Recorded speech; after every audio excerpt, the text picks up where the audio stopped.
ਸਤਿ ਸ਼੍ਰੀ ਅਕਾਲ ਦੋਸਤੋ, ਤੁਹਾਡਾ ਸਵਾਗਤ ਹੈ ਮੇਰੇ YouTube ਚੈਨਲ ਤੇ। ਅੱਜ ਇੱਕ ਹੋਰ ਐਕਸਲ MS Word ਤੇ ਵੀਡੀਓ ਲੈ ਕੇ ਹਾਜ਼ਰ ਹੋਏ ਹਾਂ। ਅੱਜ ਦੀ ਵੀਡੀਓ ਵਿੱਚ ਆਪਾਂ ਗੱਲ ਕਰਾਂਗੇ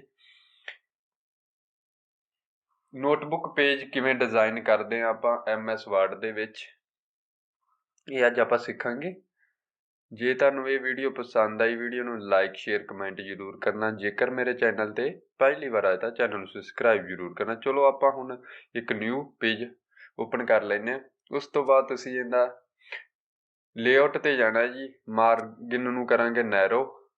ਪੇਜ ਸਾਈਜ਼ ਆਪਾਂ ਕਰਾਂਗੇ ਜੀ ਸਿਲੈਕਟ ਲੈਟਰਸ। ਉਸ ਤੋਂ ਬਾਅਦ ਤੁਸੀਂ ਜਾਣਾ ਜੀ ਇਸ ਦੇ ਵਿੱਚ ਇਨਸਰਟ ਟਾਈਪ ਦੇ ਵਿੱਚ ਜਾਵਾਂਗੇ ਆਪਾਂ। ਇਨਸਰਟ 'ਚ ਜਾਵਾਂਗੇ ਜੀ, ਟੇਬਲ ਕਰਾਂਗੇ ਡਰਾ ਟੇਬਲ ਕਰਾਂਗੇ। ਇੱਥੇ ਆਪਾਂ ਟੇਬਲ ਨੂੰ ਕਰ ਲੈਂਦੇ ਜੀ ਡਰਾ ਕਰਨ ਤੋਂ ਬਾਅਦ ਇਸ ਦੇ ਵਿੱਚ ਆਪਾਂ ਹੁਣ ਲਾਈਨਸ ਨੂੰ ਡਰਾ ਕਰਾਂਗੇ ਇਸ ਤਰ੍ਹਾਂ। ਠੀਕ ਹੈ ਜੀ, ਇਸ ਤਰ੍ਹਾਂ ਤੁਸੀਂ ਲਾਈਨਸ ਨੂੰ ਕਰ ਲੈਣਾ ਜੀ ਡਰਾ। ਮੈਂ ਛੇਤੀ ਕਰ ਲੈਣਾ ਜੀ ਡਰਾ, ਜਲਦੀ। ਠੀਕ ਹੈ ਜੀ। ਉਸ ਤੋਂ ਬਾਅਦ ਆ ਜੀ ਆਪਾਂ ਇਹ ਲਾਈਨਸ ਹੋ ਗਈਆਂ ਡਰਾ ਜੀ। ਉਸ ਤੋਂ ਬਾਅਦ ਜੀ ਆਪਾਂ ਲਾਈਨਸ ਟੇਬਲ ਡਿਜ਼ਾਈਨ 'ਚ ਜਾ ਕੇ ਜੀ ਪੈਨ ਕਲਰ ਨੂੰ ਕਰਾਂਗੇ ਸਿਲੈਕਟ। ਉਸ ਤੋਂ ਬਾਅਦ ਬਾਰਡਰ ਸਟਾਈਲ ਆਪਾਂ ਡਬਲ ਲਾਈਨਸ ਵਾਲਾ ਕਰਾਂਗੇ ਸਿਲੈਕਟ ਹੁਣ। ਠੀਕ ਹੈ, ਇਨਸਰਟ ਤੇ ਜਾ ਕੇ ਫਿਰ ਆਪਾਂ ਡਰਾ ਟੇਬਲ ਤੇ ਜਾਵਾਂਗੇ ਜੀ। ਹੁਣ ਆਪਾਂ ਇੱਥੇ ਡਬਲ ਲਾਈਨ ਵਾਲੀ ਲਾਈਨ ਡਰਾ ਕਰਾਂਗੇ, ਜੋ ਕਿ ਪੇਜ ਦੇ ਵਿੱਚ ਇਸ ਤਰ੍ਹਾਂ ਆਪਾਂ ਡਰਾ ਕਰ ਲਈਏ। ਉਸ ਤੋਂ ਬਾਅਦ ਇਸ ਲਾਈਨ ਨੂੰ ਵੀ ਆਪਾਂ ਡਬਲ ਲਾਈਨ ਕਰ ਦਾਂਗੇ।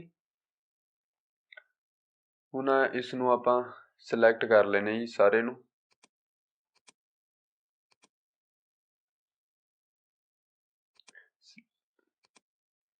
ਇਸ ਨੂੰ ਕਰ ਲੈਣੇ ਜੀ ਸਿਲੈਕਟ ਕਰਕੇ ਇਸ ਨੂੰ ਆਪਾਂ ਉੱਪਰ ਲੈ ਕੇ ਐਡਜਸਟ ਕਰ ਲੈਣੇ ਜੀ।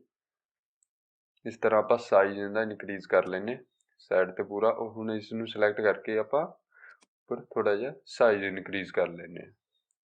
ਹੁਣ ਇੱਥੇ ਟਾਈਪ ਕਰਕੇ ਆਪਾਂ ਟੈਬ ਕੀ ਪ੍ਰੈਸ ਕਰਾਂਗੇ। ਤੁਹਾਡੇ ਸਾਹਮਣੇ ਟੈਬ ਕੀ ਪ੍ਰੈਸ ਕਰਨ ਤੋਂ ਬਾਅਦ ਕੀਪੈਡ ਦੇ ਵਿੱਚ ਆਪਣੇ ਆਪ ਲਾਈਨਸ ਡਰਾ ਹੋ ਰਹੀਆਂ ਜੀ। ਥੋੜਾ ਸਾਈਜ਼ ਡਿਕਰੀਜ਼ ਕਰ ਲੈਂਦੇ ਹਾਂ ਪੇਜ ਦਾ, ਜ਼ੂਮ ਆਊਟ ਕਰ ਲੈਂਦੇ ਹਾਂ। ਇੱਕ ਵਾਰੀ ਆਪਾਂ ਇਸ ਨੂੰ ਐਡਜਸਟ ਕਰ ਲੈਂਦੇ ਹਾਂ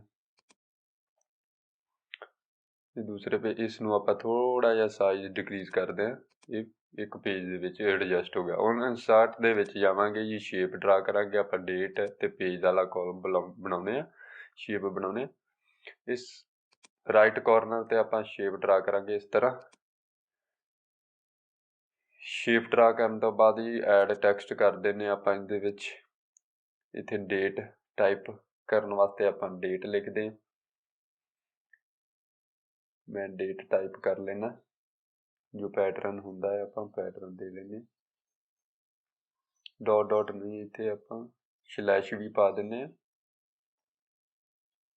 ਠੀਕ ਹੈ, ਇਸ ਤਰ੍ਹਾਂ ਆਪਾਂ ਸਲੈਸ਼ ਪਾ ਦਿੰਦੇ ਹਾਂ।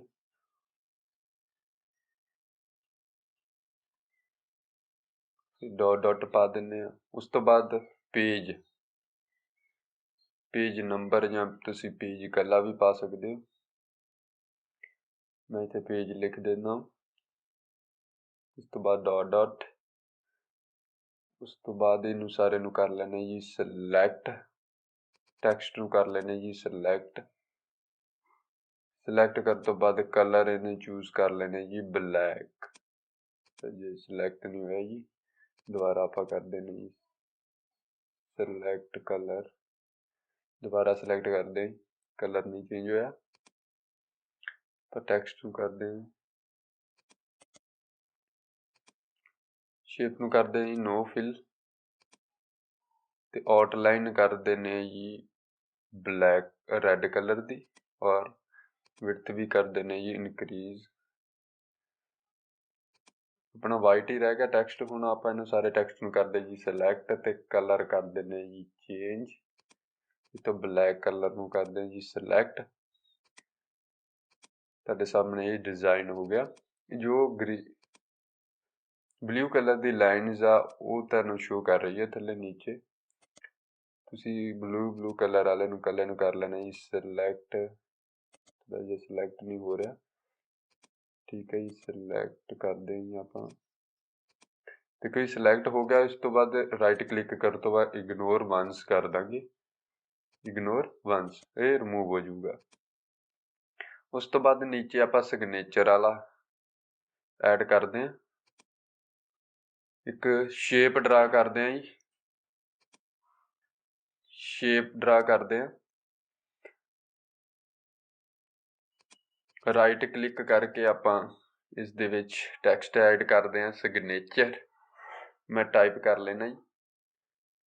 ਉਸ ਤੋਂ ਬਾਅਦ ਤੁਸੀਂ ਕਰਨਾ ਜੀ ਇਹਨੂੰ ਸਿਲੈਕਟ, ਇਸ ਦਾ ਕਲਰ ਵੀ ਬਲੈਕ ਕਰ ਦੇਣਾ, ਬੋਲਡ ਕਰ ਦਾਂਗੇ ਥੋੜਾ ਜਿਹਾ। ਉਸ ਤੋਂ ਬਾਅਦ ਜੀ ਸ਼ੇਪ ਦੇ ਜਾ ਕੇ ਆਪਾਂ ਸ਼ੇਪ ਫਿਲ ਦੇ ਵਿੱਚ ਨੋ ਫਿਲ ਕਰ ਦਾਂਗੇ, ਆਊਟਲਾਈਨ ਵੀ ਆਪਾਂ ਰਿਮੂਵ ਕਰ ਦਾਂਗੇ, ਨੋ ਆਊਟਲਾਈਨ ਕਰ ਦਾਂਗੇ। ਹੁਣ ਆਪਾਂ ਇਸ ਨੂੰ ਥੋੜਾ ਜਿਹਾ ਸਾਈਜ਼ ਇਨਕਰੀਜ਼ ਕਰ ਦਿੰਦੇ ਹਾਂ ਜੀ, ਠੀਕ ਹੈ ਜੀ। ਇਨਕਰੀਜ਼ ਕਰਨ ਤੋਂ ਬਾਅਦ ਇਹਦਾ ਸਾਈਜ਼ ਐਡਜਸਟ ਕਰ ਲੈਂਦੇ, ਇਹਨੂੰ ਪੋਜੀਸ਼ਨ ਐਡਜਸਟ ਕਰਦੇ ਹਾਂ, ਪੋਜੀਸ਼ਨ ਨੂੰ ਐਡਜਸਟ ਕਰ ਲੈਂਦੇ ਹਾਂ। ਤੇ ਇਸ ਤਰ੍ਹਾਂ ਤੁਹਾਡੇ ਸਾਹਮਣੇ ਜੀ ਪੇਜ ਰੈਡੀ ਹੋ ਗਿਆ।